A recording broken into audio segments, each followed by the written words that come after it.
Welcome to the Transformation Institute's podcast for change. Here is our host, Omari JAHI Aton. Hey, what's up, y'all? Welcome to the Transformation Institute podcast for change. I'm your host, Omari JAHI. Welcome to the podcast.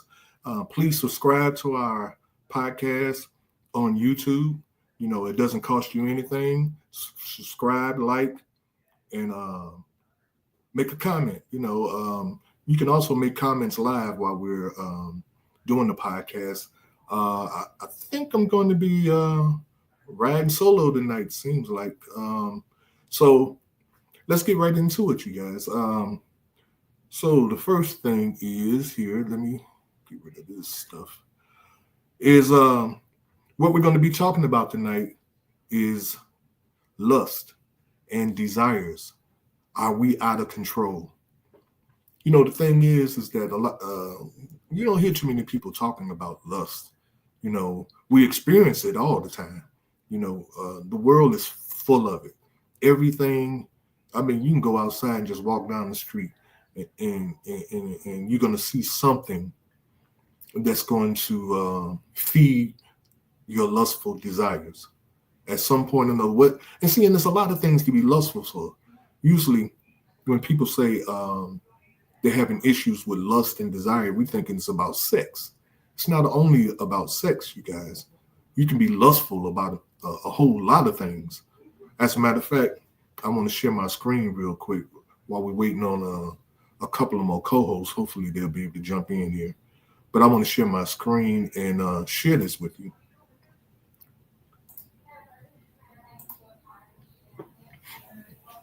Look at this.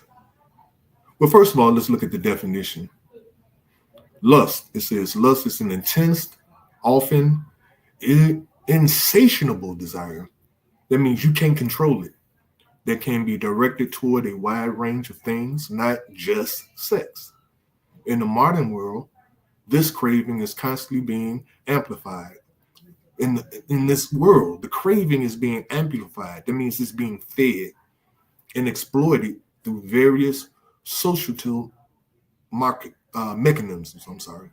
Here's a breakdown of how lust is fed and how it's being fed in today's world. Well, we already know about media and entertainment. Sex is everywhere. Sex, alcohol, sex, alcohol. Now they really promoting cigars. Now the consumption of cigars is really being promoted now. Glamorizing lifestyles. They've been doing that for years. Pornography, again, generations. I want to get to the social media one. Here we go. It says self-promotion and validation. Social media platforms are designed to reward self-promotion and seeking validations from others. See, this is why social media was created, in order that we have some way of validating ourselves. It's designed to reward self-promotion. It's all about self. It's not about group anymore. Now, why would society want us to be individuals to ourselves, still seeking validation, though, from others? So this whole online thing is a thing, whereas it goes into, it says people post carefully curated images and updates, creating a highlighted reel of their lives. This fosters a lust for attention. I'm going to say that again. This fosters a lust for attention. What is lust again? An uncontrollable desire. So this is why people be on Facebook damn near 24 hours a day. It's like an addiction. It's uncontrollable because the attention that we're seeking, the likes and the validation as individuals become dependent on external affirmations to feel good about themselves. This is how we feel good. If you put a picture of yourself on there and you get about 20 or 100 likes or whatever, now you feel like you're the stuff now. But now what if you put your picture on there and you don't get no likes? What does that do for your self-esteem? So now you kind of see how this social media thing has become like a drug even, you know. And so I really want us to kind of get an understanding of this lust thing and this desire thing, because it's not that we're out of control.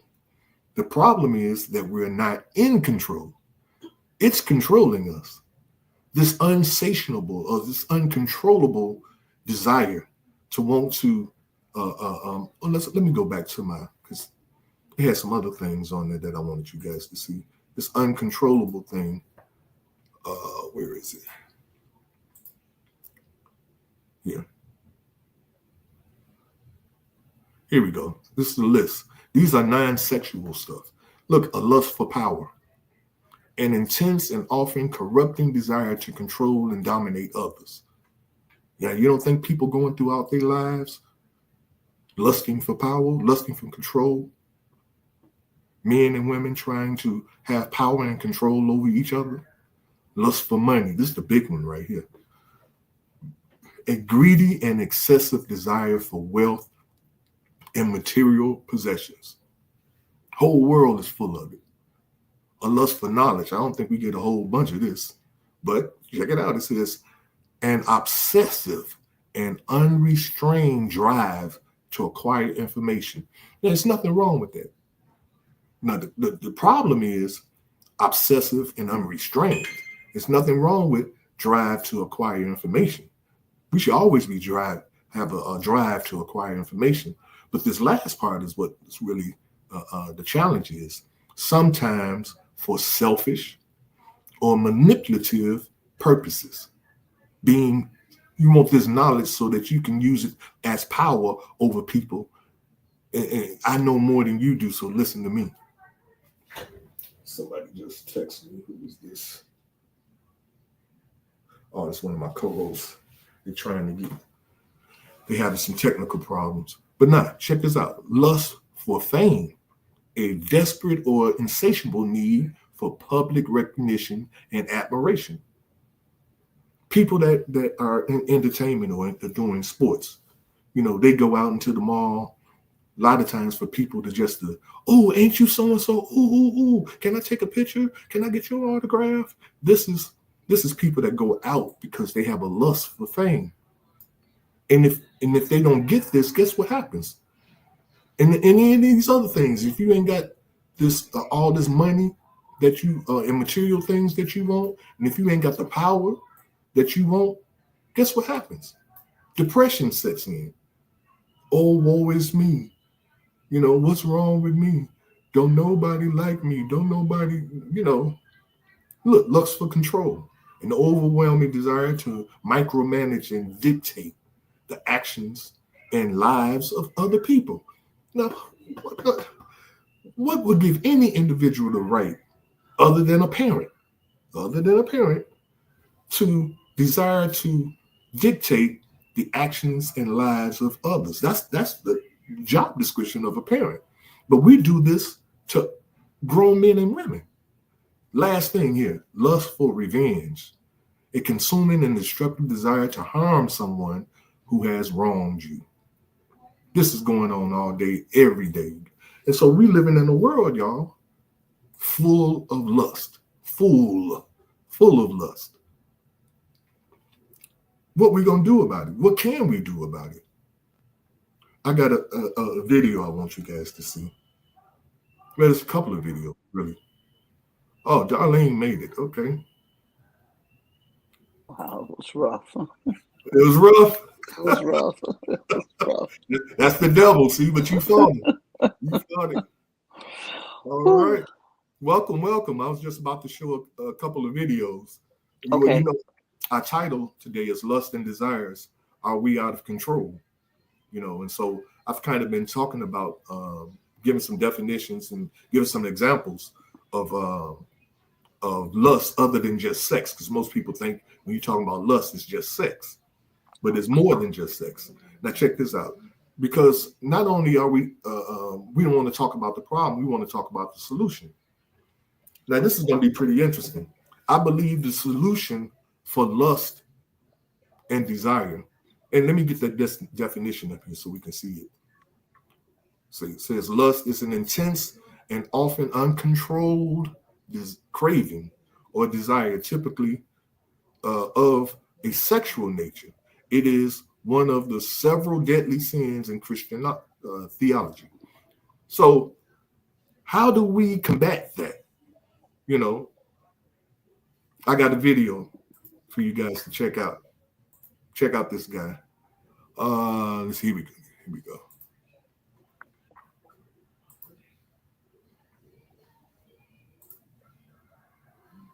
Oh, is he gonna play? If you're not fasting, I don't think you really have much chance to be rid of lust. Because if you're fasting in the way the church prescribes, then you're submitting yourself to an authority and you're learning discipline. Because after all, what is it that you need to have when you're lusting? Discipline to not do what you want to do. If you're not fasting, I don't think you really have. So here he is. This guy is, and I'm agreeing with this. Fasting is the solution to lust. And the reason being is because when you fast properly, like you're supposed to, and maybe we need to even have, I probably need to get have a podcast on that, just what fasting is, but when you're fasting, now let me show you how I was raised up using fasting. When I first started, I would fast only one day a week, and it was Friday night to Saturday night. Now, the religious sect, they call that the Sabbath, where you fast from sundown Friday to sundown Saturday. Okay? Now, fasting consists of no consumption of food, but you can drink liquids, water, juice, not alcohol. It defeats the purpose. But juice, water, and not pop. Pop is not a good liquid. So you can drink juices and water and not consume any solid foods for, I would say, a 24-hour period.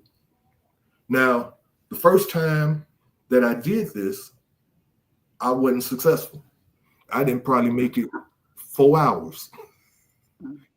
But let me show you what happens. See, and this is how the devil works too. Now,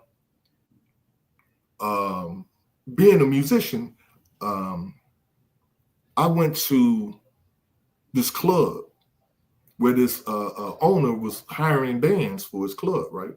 Okay. So we went to the club to talk to the owner about hiring our band to perform in the club. And this is the day that I was fasting now. And so when I came in, when we came in, this guy, he had about every pizza that you can imagine lined up on the bar. I mean, every last pizza you could think of, pepperoni, sausage, cheese, everything. I mean, the whole place was smelling like pizza. I love pizza. Oh my God, I love pizza. Now, what is the chances? Now, understand, this is how it works. I want you to understand. What are the chances that I'm going in here to try to get a gig for the band, and this guy got a whole smorgasbord of pizzas that I love sitting on his bar, and then go say, hey, go grab y'all some, get your pizza, get your slice, couple of slices, take 2 or 3 slices. And I'm like, I'm fasting, I'm trying to fight it. But the smell got me.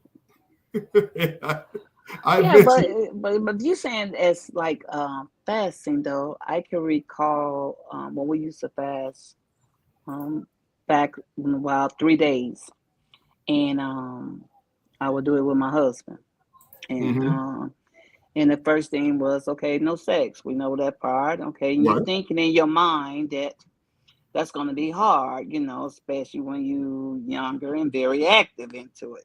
But it was no food. At that time, I smoked cigarettes, so it was no smoking. Yeah. I think we were doing 100% juice or some kind of tea. That was all we can have, and water, no Yes. food. Mm-hmm. But when you're starting off, we thinking, oh, it's gonna be sex, and that's what I'm trying to figure out when you say the temptation of food, because at the first day, I can recall it was the cigarettes that was urging That's what and you, wanted yeah. real bad, and then the second day, you realize cigarettes don't mean anything. You wanted food. You Mm-hmm. wanted food. Um, Sex really wasn't even the option. You wanted food, and your eyes want anything, any It's, candy, it's what you a desire. popsicle. Yes. Oh, It's okay. So what you then tell me desire. about this lust versus desire. Then is they Well, the it's the same? same. It's the same thing. See, lust is the action verb. It's the action. And desire is the thing that you want. You see what I'm saying? So if let's say you desired cigarettes, and Hmm. so your lust was to smoke a cigarette. Yeah, that was the first. You see what I'm saying? So the thing was your desire was the cigarettes. The action would be to light up a cigarette and smoke it. This is why when you fast, you're supposed to cut out the things that you lust and desire for. It gets cut out. You see? Right. And then you get a craving. You see what I'm saying? A craving starts like when I saw them pizzas on the bar. You know, the craving and the smell of the pizza. It was overwhelming. You see what I'm saying? And I broke down. But now, what happens with most of us is that when you break down and give in, and I went on and ate me about 2 or 3 slices, you know, Mm-mm. and when that happens, normally we we get into the mindset of, oh, well, that fasting thing, it must not be for me. Yeah, I just can't do it. And so we give up on it. But everybody fails when they start. That's part of it, the failing part. The thing is, what I should have done, I should have, after I ate the pizza, I should have got right back on the fast. You see, Okay. Yeah. I should have got right back on it and didn't eat nothing else until the next day when the sun went down. You see what I'm saying? But we don't do that. We just keep going. Oh, I broke it. I failed. It's over. Forget it. And see, fasting is what helps us to begin to create what is called discipline. You see what I'm saying? You have to become disciplined when you're trying to fight these lustful desires that we have. You know, But you are saying that they both are the same. they are. They work hand in hand. Yes. Yes. But Okay. understand, but they aren't the same. But understand, no, it's like, what do I desire? If I desire to be rich, now how am I going to get rich? That's the lustful part of it. That's the thing that if I let's say if I desire pleasure, how am I going to get pleasure? I'm gonna go find me some woman that's gonna give me some. Okay. You see what I'm saying? And so they're not the same, but they work hand in hand together. You know, and so whatever I lust, whatever I desire, my lustful urges move me towards getting that. So this is why this is why what I was showing earlier, how this society that we live in, it promotes your lustful desires. This is why in movies you see they are more what you call it, the sex scenes are more vivid, where back in the day, you Right. know, you somebody would you wouldn't see them having sex, but you would assume that that's what was going. Now they showing you, Right. Right. booties all in the air and everything. Yeah. They show the whole thing, breast, everything. They show it on TV. In advertisement. In every movie that I watch, and you're gonna start seeing it now that I'm saying this. In all these movies that they are promoting, you're going to see the consumption of alcohol, and you're going to see the consumption of cigarette and cigar smoking. More cigar smoking than anything, because this is the desire and the lust that they're pushing on people. Smoke. So, and why would they do that? Because now cancer, is something that they make money off of this. The cancer drugs, going to the doctor to get chemotherapy, that's very expensive. The insurance company get paid when you smoke your cigars and develop cancer, or smoke your cigarettes and develop cancer. Or okay, but go back to the one where you're saying as far as that is more on TV as far as the sex though. Yes. All of it is on TV. The smoking, the cigarette smoking, and all of that, the alcohol. Every TV show you watch, they're going to have, unless it's a family show, I'll put it like that, they're going to have some consumption of alcohol in the movie, because this is the kind of nation and the kind of people that they are trying to feed. They're feeding this. Drink. Be alcoholics, drink, be smokers, They even starting to show people smoking marijuana on TV because it's legal. Yeah. You see what I'm saying? Why? Because they want you to smoke more marijuana. They want you to smoke. Now, what kind of society and what does that say about our society if they are promoting the things that is killing us? But isn't it still the same as it was before? I mean, back in the day, wasn't it a billboard that shows a man on a horse with a cigarette and women's dancing and got the long cigarette with the handle thing, the beer, and I see a horse again. When I'm thinking about a beer, I'm thinking about Budweiser. Horse. Isn't that all just right? But it's still marketing, right? And yes, it is. Yes. So advertisers, you see what I'm saying? But the thing was, back then, it was more subtle. Not like it is now. Right now you can see a billboard that's I'm trying to think of one I've just recently saw.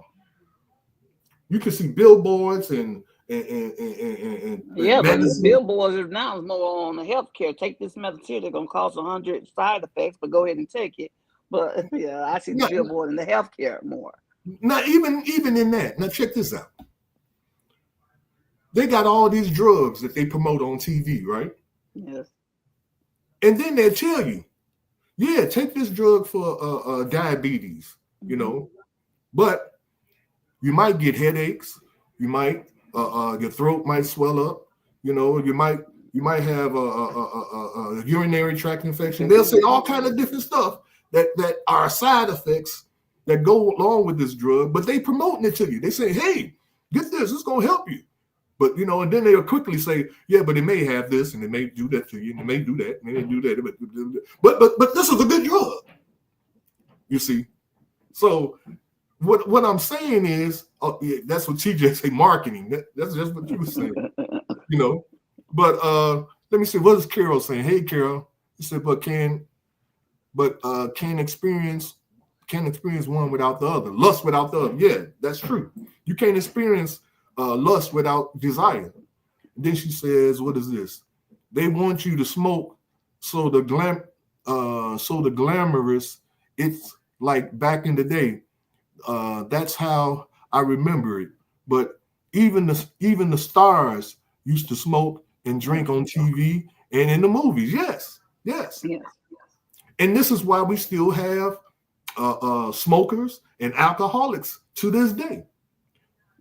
I wish I had. Now, I used to be an activist. I'll put it like that. I'm gonna say it like that, but I still am. But I'm gonna just say I used to be an activist. And back in the day, a juice company named called Everfresh. Maybe you all can Google this and look it up. It probably won't come up because they're probably trying to block it. But I got the pictures. I still got them. I'll find them and on the next show. No, what I do is I'll put them on my Facebook page so y'all can see what I'm talking about. But this company, Everfresh, they put out a new juice in a juice bottle, but the juice bottle was a half a pint. You know how you get a half a pint of wine? It was in a half pint bottle. You remember it? I remember when y'all was protesting. Yes. Yes, you remember that. Right. Yeah. It was juice, but it was in a half pint bottle. And then their promotion of it was young people, a young girl and young guys with it in their back pocket, like the winos used to do back in the day. You know, wino always had his wine bottle in his back pocket. And so they were promoting this new juice in a half pint bottle, and they were showing how young people were pulling it out of their back pocket and turning it up, you know. And so we saw this as them trying to harvest new alcoholics from young people, you know. And so we protested it and got them taken out of the stores and this and that and another, right? And we didn't hear anything more about it. But my point is that they do this all the time and nobody says nothing. You know, little in the toy stores, little 9mm and AK-47s for kids be running down the street shooting each other, and a Smurf ball, whether it's a little sponge bullet or not, it's promoting the love of guns.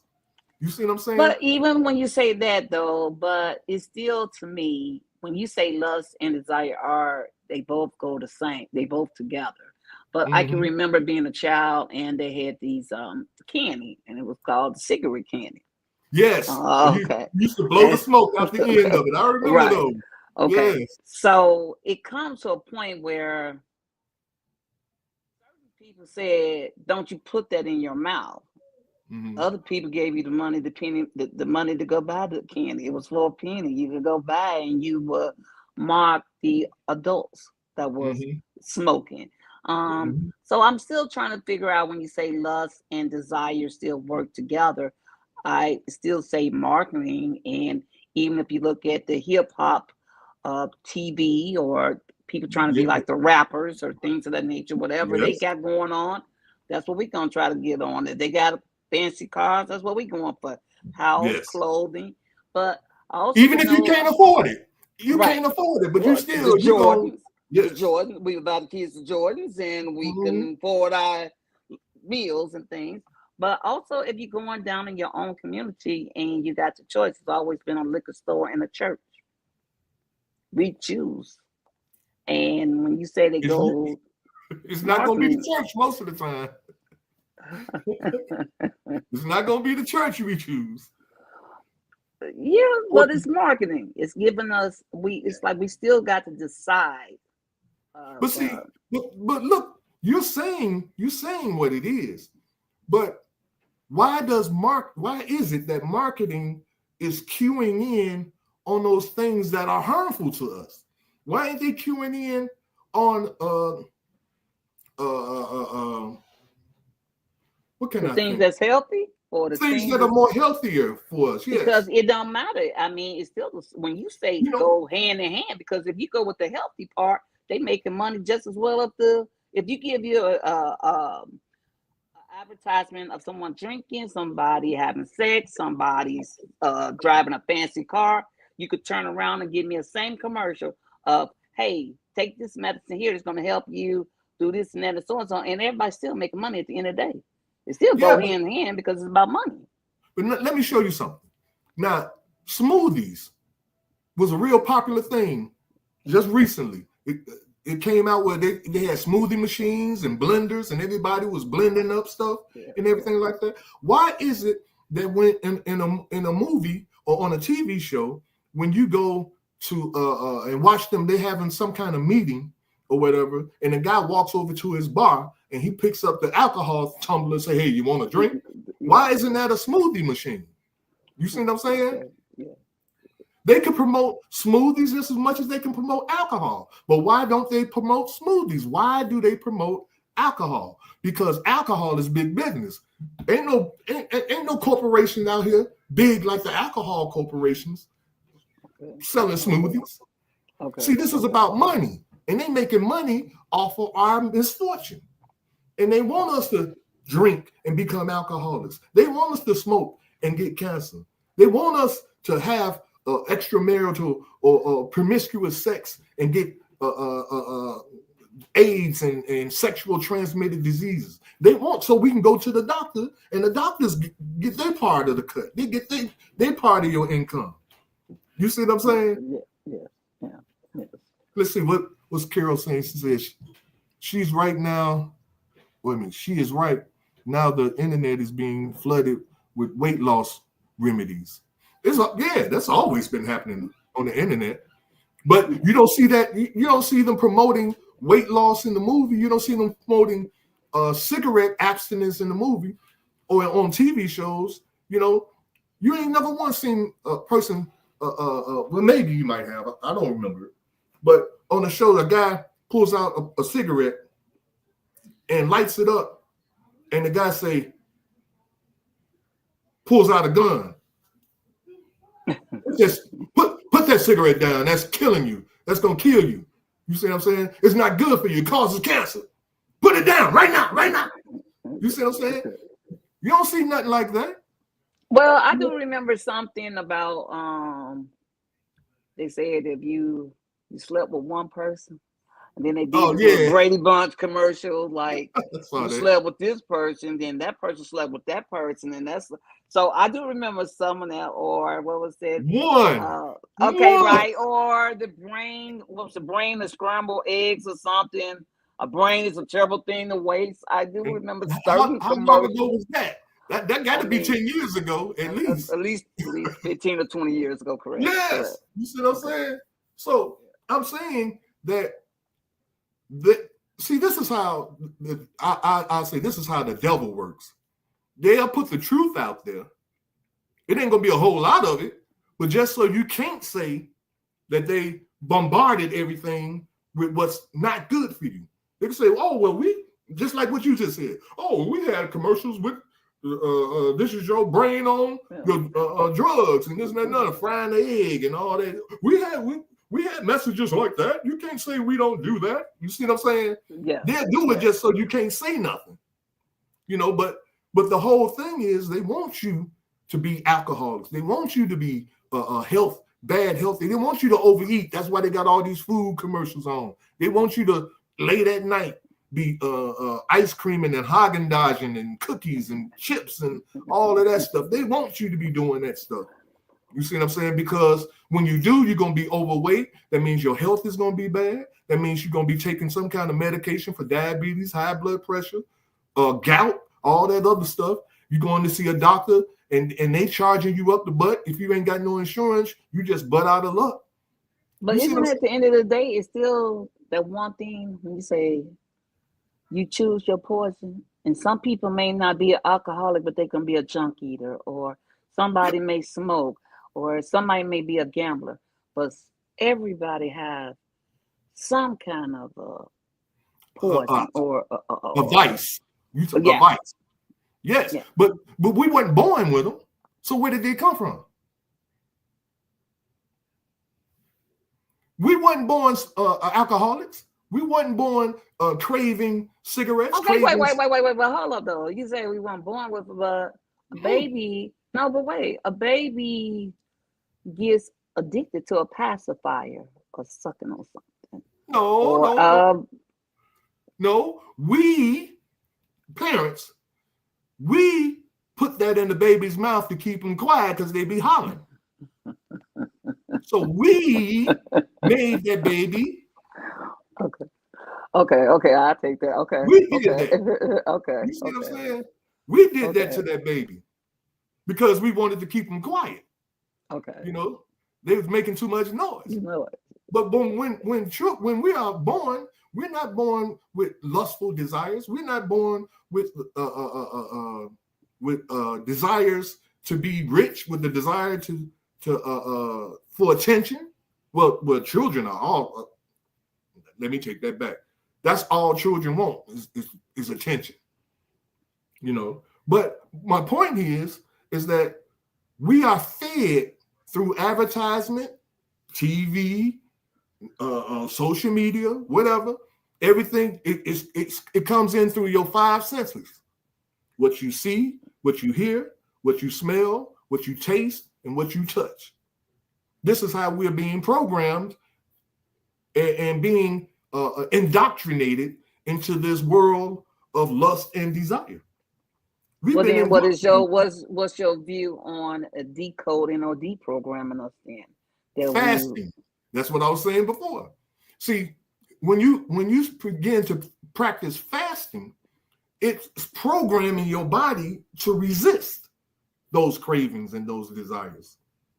Remember, I said I failed the craving of all them pizzas on that bar and the smell in the room.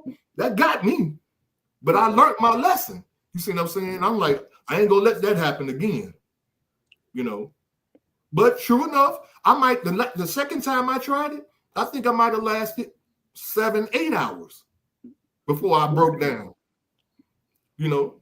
But the thing is that you have to keep doing it. Now I can fast from Friday to Saturday night, and we used to do a 3-day fast. That's right. You know about that. Yeah. Yeah. That's what we used to do. You do a 3-day fast from Thursday night to Sunday night. Yeah. You see what I'm saying? And then when you came off the fast, you're thinking that you're about to eat all this food, and you couldn't even get nothing but the salad, half of a salad, and you full by going those many days. And this teaches us again that you don't need a whole lot to feed what we call hungry. When you're hungry, you don't need a whole lot. But what happens is the world bombards us with all this stuff: Burger King, White Castles, Wendy's, Red Lobster, all these different food places, Nick's and the hot wings place on the corner. You know, what's that other real popular one for the barbecue? Harold's. Oh yes. Harold's. Yes. You know, I got to get my Harold's.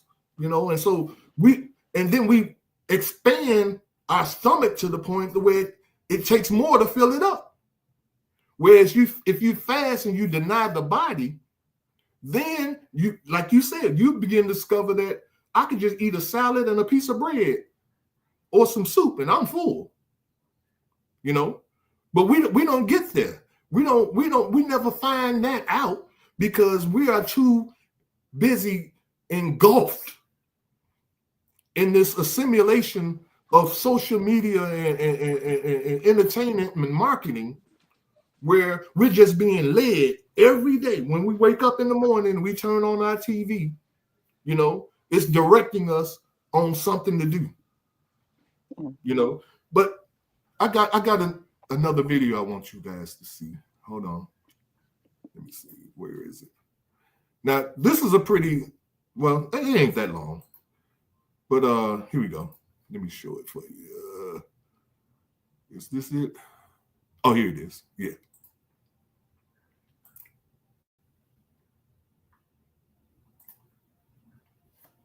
Check this sister out. Oh, come on, play now. You will think that lust from a man feels good, and that's only because you've never experienced what it is to be honored by a man.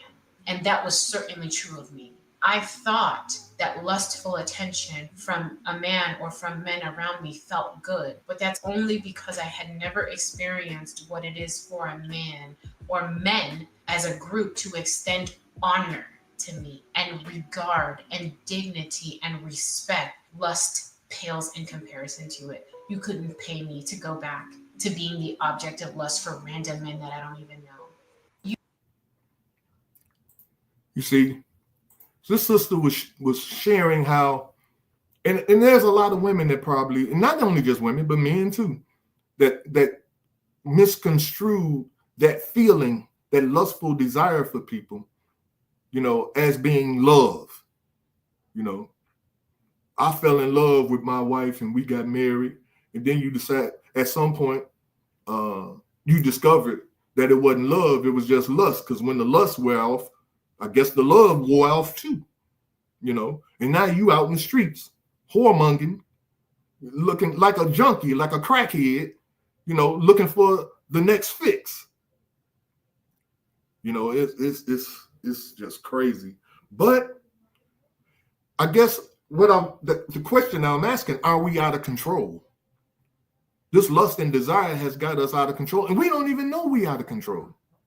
You know, we just going along every day. We just go wherever the wind blows us. You know, you could be in your car driving somewhere, and then all of a sudden a commercial come on for Wendy's, your favorite fast food spot or whatever, and now you find yourself detouring and don't even know that you just been programmed to go get you Wendy's or go get you a White Castle slider. You know, I used to love sliders. I can't hear you. You muted. How did you get muted? Okay, but the platform is changed. So here go the thing to me is that, of course, we out of control now, because if we go back to the way things were, we had the television and we only had so many channels, and we had the radio, and it was just so many radio channels that station we would listen to. So now the platform has changed. I mean, from flyers, they pay people to bring something to your door to let you know, to the social media, to the internet, your email, spam, text.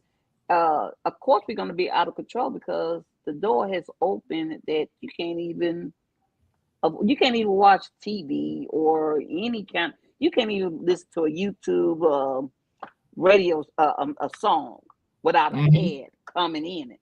So yeah, it's going to be out of control because it's everywhere. But I mean, does that becomes the norm now? You see what I'm saying? There's no fight. I don't see us fighting at all. Not mind you, I'm not saying that there's nobody fighting. I'm not saying that. I'm looking at the majority. When I leave my house, and if I decided I wanted to walk from my house to the corner to the gas station, and I'm observing what I see around me, you know, and the majority of the things that I see a guy selling drugs. I see a woman with booty shorts on, you know, on the phone, talking loud, walking down the street, cussing somebody out, you know. I see people riding on them little scooters, you know, up and down the street, you know. I see I see a group of girls. It used to be guys. Now I see groups of girls now walking up and down the street, and all of them got on booty shorts, you know, with their stomach out, and it don't matter what size they are, they still got their stomach out. You see what I'm saying?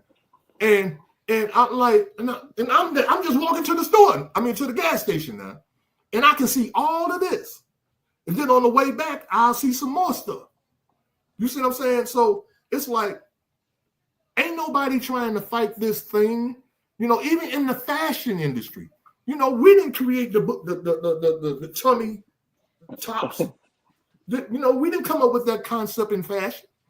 Somebody else came up with that, and then we bought into it. Oh, that's the sexy thing because I get a piercing in my navel. What is that all about?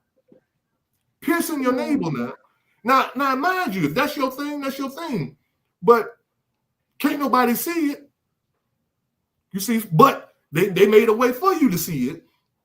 They give you these chops with it looks like a bra. My granddaughter came into my house about a couple of weeks ago. I'm laying in the bed watching TV, and I happened to see her walk past the door, the bedroom door. And I'm like, hey, wait a minute, come here. And I'm like, it looked like she had a bra on. But they call them, what do they call them things now? Some kind of sports bra, yes, a sports top. I don't know what that crap. It looked like a bra. That's all I know. And I'm like, where's your clothes? Why are you But out? again, you the one said something, and But she got a mama and daddy. okay, no. Okay, yes, that's I understand. How her That mama part. and daddy let her out the house like that? But you older now, so Yeah, what that got to do with it? What Okay, that got to they do got with it? a lot because I can remember the stage. I don't know if you can remember this stage now Yeah, you have to remember the stage of the Daisy Duke. You have to remember the stage. Oh, of course, I remember Daisy Okay. Duke. Remember that came from a movie too, Okay. a TV series. Remember, Dukes of Hazzard. But when you try to wear it because it was a trend, your mama gonna tell you, I don't know where you think you're going, like that. They ain't allowed. Or I can remember being and you had to sneak it out. You had to sneak it out in a bag and put it on outside because your mama wasn't gonna let you leave the house like that. Right. That's what I'm trying to say is that someone told you that you couldn't wear that or it wasn't appropriate. And if you chose to try to sneak and do it, that's you. But it wasn't that it was your household, but it really wasn't. It was definitely the older. It wasn't your peer. It wasn't your sibling. It wasn't your auntie. It was your mother. It was your grandmother. It was the older people telling you, no. But now don't wear that. Yeah, but now grandma in the club. Okay, well, you see what I'm saying? Okay. Grandma juking. Okay, I'm gonna leave that one alone. Okay. You see what I'm saying? So what I'm saying is that now it's just a free fall now. Ain't nobody saying don't do it, and so now it just gets worse. First, you come out in your bra. Next is bra and panties. Now, I guess the next thing, since ain't nobody see, because this is how it happens. If you don't say nothing about the bra, then they'll walk down the street in their bra and their panties. Then, before you know it, they'll just have a little thing over the nipples. You know what I'm saying? And they'll be coming out with the, what they call them things? The thongs. Yeah. The thongs and little things on their nipples. Yeah. And if don't nobody say nothing about that, they probably put the thing on off and they be naked. You see what I'm saying? It's getting worse. And ain't nobody saying nothing. Ain't nobody trying to correct nobody. Well, when you try to correct things now, people get offended. When people say, don't say nothing to my kids. Don't say this. Stay in your lane. People don't want to cross over. Everyone used to, well, back in the day, people voiced their opinion, and you didn't just get checked by your parents. You got checked by the neighbors, or, your teachers and things of that nature. So the whole community sort of got scared to say anything. Everybody wants to mind your business, stay in your own lane. Then this is what happened. You get out of everything is getting out of control because nobody wanna. But see, even that was a gradual thing, because when I was growing up, it wasn't no such thing as minding your business. The lady next door was tricking on me all day long. Lady across the street, all she did all day was sit in the window looking at what we doing so she could tell my mama when she got home. You know what I'm saying? And my mama didn't say, mind your business, old lady. She's like, what? He did what? Yeah.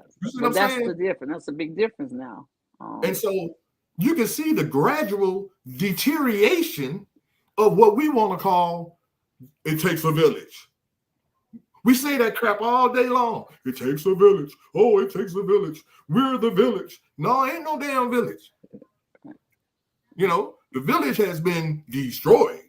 Now we just individuals out here doing whatever we want to, when we want to, how we want to. We don't care about no rules, no laws. It is just amazing to me.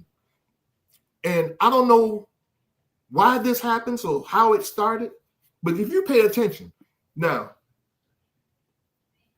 you a driver, so every time I'm driving down the street and I pull up to a red light,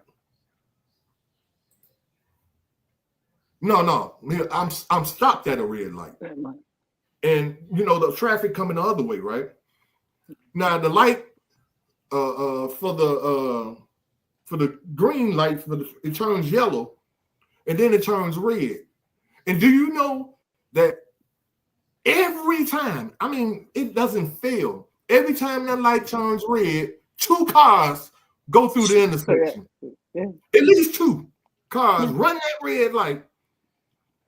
And you anticipate it. You already know. I'm going to sit right here because I know it's 2 cars finna run this red light, and then I can go. Now, where the hell did that come from? People wasn't running red lights like that. Just blatantly. Everybody in the rush. Now, I ain't talking about, now I've done this plenty of times where I've run yellow lights and maybe halfway through it turned red and I got through or whatever. I've done that. I see that's all the time, right? I'm talking about I haven't even gotten to the intersection yet, and it's red. And I run right on through, and the car behind me run right on through. Well, I'm not saying that's not what I do. I'm just saying that's what I see. Well, and this is a problem, and ain't nobody addressing these things.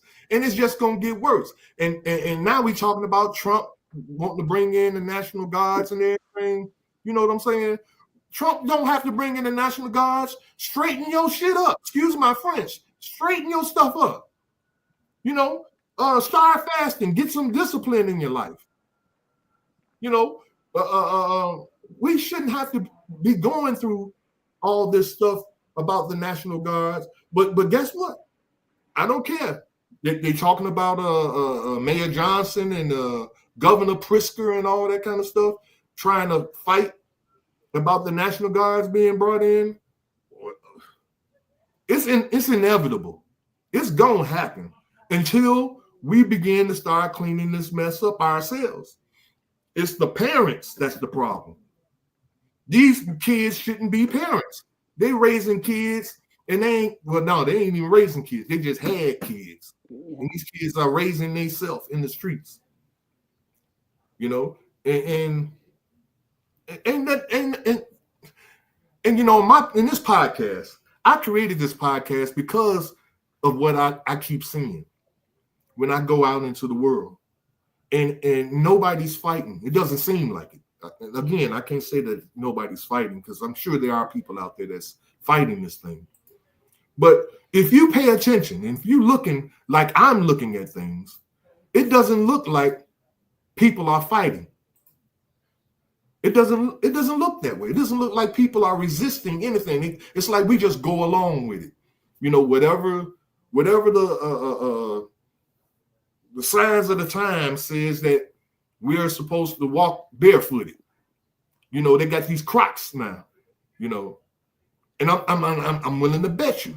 We think that stuff is for comfort. They made that so that we can walk and our feet won't be hurting and this and another. I'm willing to bet you. Maybe in the next 10, 15 years, you're going to find out that them Crocs were creating some kind of foot problem. Yeah. It's not comfortable. It's going to be too late. When you said back in the day when y'all was protesting, you did about the juice. Drinks, right? About the juice. But it was a time also that, you know, it's about coming together. So you're not going to see if it's bothering other people, if somebody's on this side of town and somebody fighting on this side of town. I think the only way you're going to make a difference is it got to be like the old school way. Well, everybody has to come together and say enough is enough. And unity, point blank. That's a good song, Darlene. That's a great song. It's a great song. And people been singing it. They've been singing that song for generations and generations and generations. But you aren't going to get black people to change nothing. You got to force. We have to be forced to do it.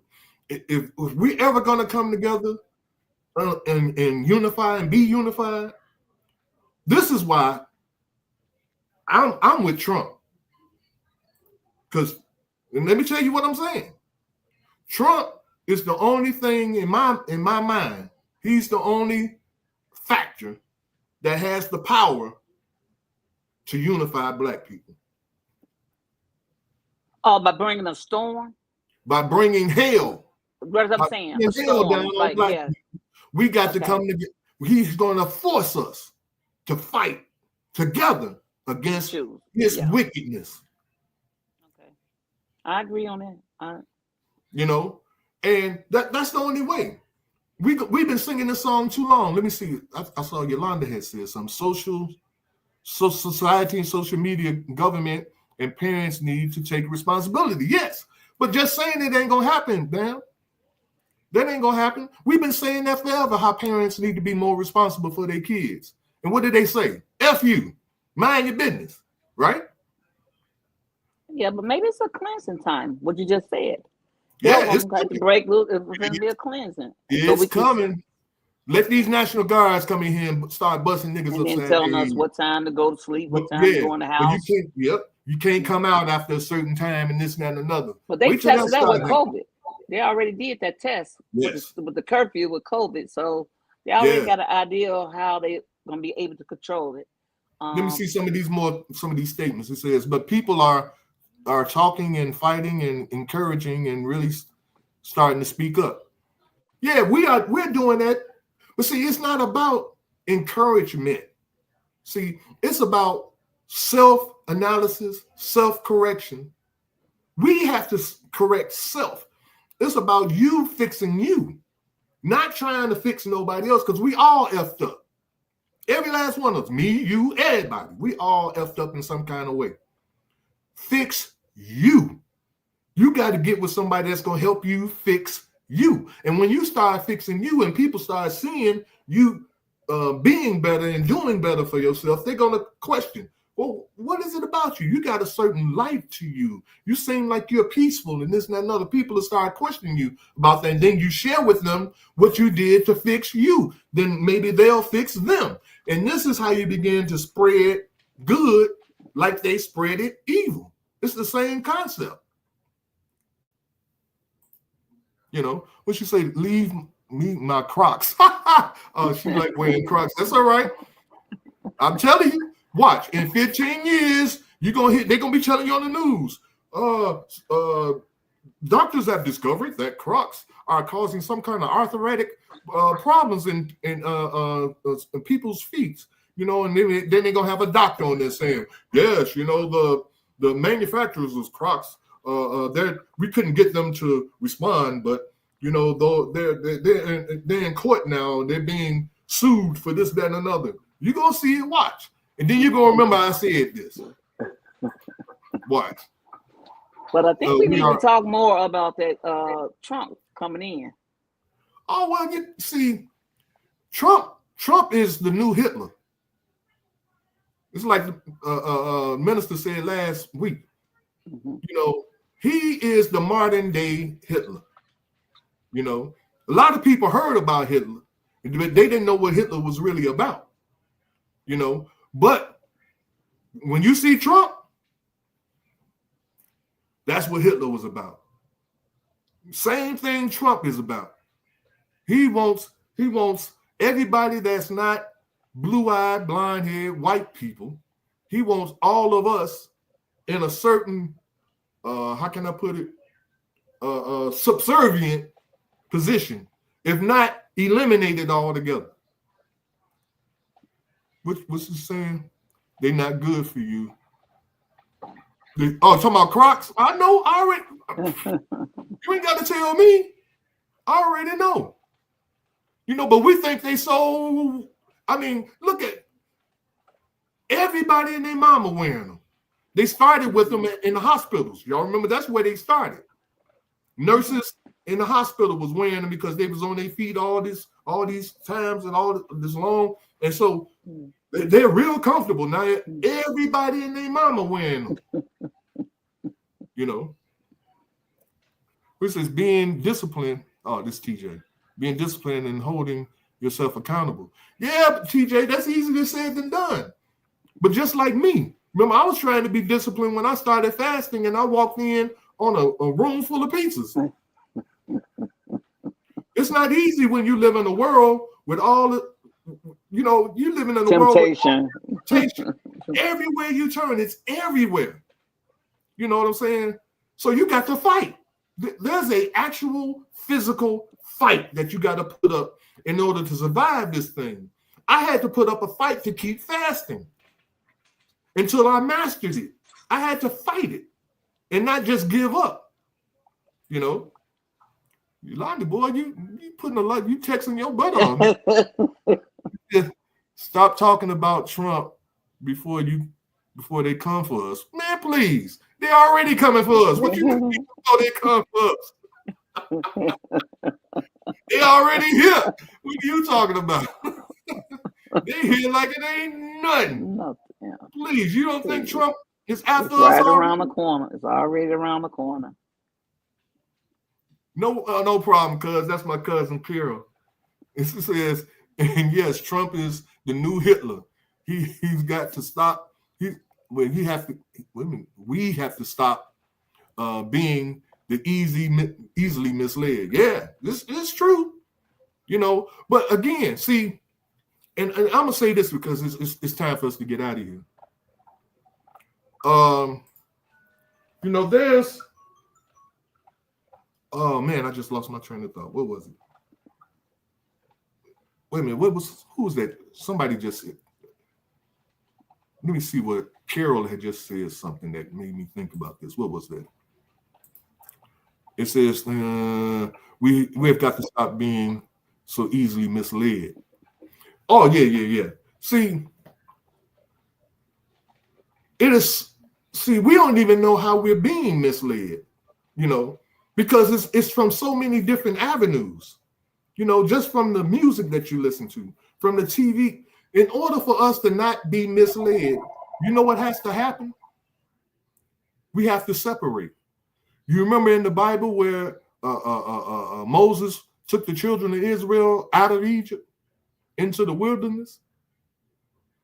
But yet and still, when he took them out, he took the ways of Egypt that was going on with Pharaoh. The people that he and the children of Israel, they brought those bad habits with them out in the wilderness. Okay. And so this is why there has to be a separation between the good, or like they say, the wheat and the tare. You got to separate it. It has to be seen some kind of way. And so we can't call ourselves righteous men and women and we living among all this wickedness. That's like Sodom and Gomorrah. You know what I'm saying? Can you give another example of separation though, as far as modern time, or what do you? Yes. Thank you for asking that. Because see, it's impossible for us to physically separate. There's nowhere to go. You see what I'm saying? But we have to separate spiritually and mentally from their way of thinking and their way of acting. We have to separate here. We can't think like them. When challenges arrive, we can't solve problems or draw conclusions or come to solutions like they do. We have to do it the right way. Fasting, you have to take care of your body, eat right. This is the beginning of separation, because when you begin to do that, you are separating yourself from the people that aren't. You're separating yourself from the people that think negatively. You see what I'm saying? This is how we have to separate ourselves, and it's an individual war now. It's not a collective war. It's your individual fight. And if you don't win, you don't go. Because, maybe I shouldn't go here, but I'm going to just say this and then we're going to have to get out of here. I'm going to say this. The scripture talks about us being taken up. The righteous people, right? Mm-hmm. The righteous being taken up, right? Okay. We don't know what that really means. It could mean that you'll be taken up mentally on a high level. That means you'll be able to understand things on a very high level, or something to that effect. That could be what that means. I don't know. But I do know this, that if you're not fighting to be right, you ain't getting taken nowhere. Remember, there's also in the scripture that talks about there was two walking in the field. One was taken and the other one was left. See, there's a separation coming. I don't know how it's going to play itself out. Like I said, it could be just a mental thing. I don't know. But if we are not fighting and we just going along to get along, you could best believe those of us that aren't fighting will get shifted along with the unrighteous. We'll be considered unrighteous. And whatever happens to the unrighteous is going to happen to us too. Whether you black or not, it don't matter. So, you were speaking on us being so easily misled. Oh, that's what I was talking about when I lost my train of thought. Yes, because we are It is not hard. It's easy to mislead us because, see, these people that run this country and this society and this world, they understand. They are the masters of manipulation. You know, I'm gonna use an example, and we're gonna get off here. How you can manipulate people to do what you want them to do. All right. I've done this many times, but I don't think I've done this with you, darling. So I'm gonna test this on you. Okay. Now, pick a number between. Let me see. Wait a minute. Pick a number from 1 to 4. Don't tell me what it is yet. Okay. You got your number? Yep. Okay. Now, I'm trying to see how I can. Oh, I'm gonna type a number in the thing here. All right, I got my number typed in. Now, tell me what your number is. 4 all day long. Check that out. I said 3. Okay. Now let me show you what that means. What that says is that most people that aren't thinkers and don't think for themselves, they would have picked the number 3. And I'll tell you why. Because psychologically in your mind is like a computer. And it calculates. And I gave you every number but 3. But I'm gonna tell you this though. 3 was, see, TJ's on here. TJ number is 4, and that's the only 3 was my first choice. That's his 3. Football. See.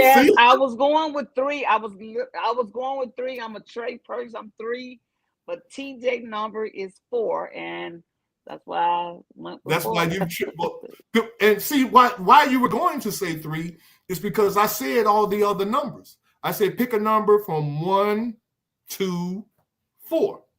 What's left? Wow. You see what I'm saying? Yeah. This is mind manipulation. How you can manipulate people just by talking to them, and you don't even know you're being manipulated. You know, it's deep. You know, but the only way we can survive this thing is that we have to fast. We have to practice discipline, being disciplined. And fasting is the only thing that's been prescribed for us. And this is in the Bible. You look in the Bible and see it said fasting is prescribed for you. It's prescribed. Let me see, who is this? What's he saying? I was thinking 3. Of course. 3 yeah. See, again, because this is how we are being manipulated. We are being manipulated because these people know these kind of mind manipulation games. How they can program you and make you do things they want you to do, and you don't even know that they're doing it to you. Okay, we're over time, y'all. Thanks, Vanessa. You say I would have picked 1 because 3 came too easy. Of course it came easy because I programmed you to think it. All right, thank you, everybody that was on. We had Vanessa, TJ, Carol, Bam. Who else was on here? Yolanda. Well, that's Bam. You know, we call her Bam. Oh, okay. Yolanda. Yeah, we call her Bam. Bam, Bam, Bam. Oh, Sid was on here. All right, yeah. Thank you guys for being on. And we're going to be on here next week.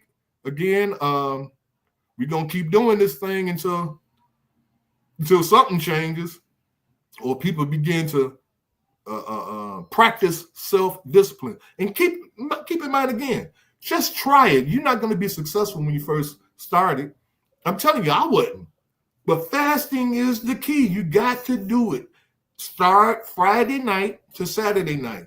You might not make it the whole thing, but if you make 4 hours, that's okay. If you have to eat a cookie, or not a cookie, but if you have to eat something healthy, and then start back, and then, you might have to break again, and you might have to eat something. But I'm saying keep doing it every Friday to Saturday. Keep doing it until it becomes a habit. And believe me, once you get good at that, where from Friday night to Saturday night, you can go without eating anything, you'll begin to find out that those certain desires, like smoking and all the other stuff that other people have, these bad habits that we have, we'll be able to stop those too. Because the greatest desire that you have is hunger. That's the greatest one. And if you can control that, you can control anything. All right. All right. Thank y'all for listening. We'll be back next Thursday night. Tell a friend. Tell your mother. Tell your mother-in-law. She'll tell everybody. All right. Next week. Thanks for supporting our podcast. We look forward to see you next Thursday at 8 p.m. We also ask that you subscribe to our YouTube channel. The more subscribers we have, the more YouTube will push our podcast to more viewers. But until then, subscribe also for a peaceful mind. Your activity will reflect that peace.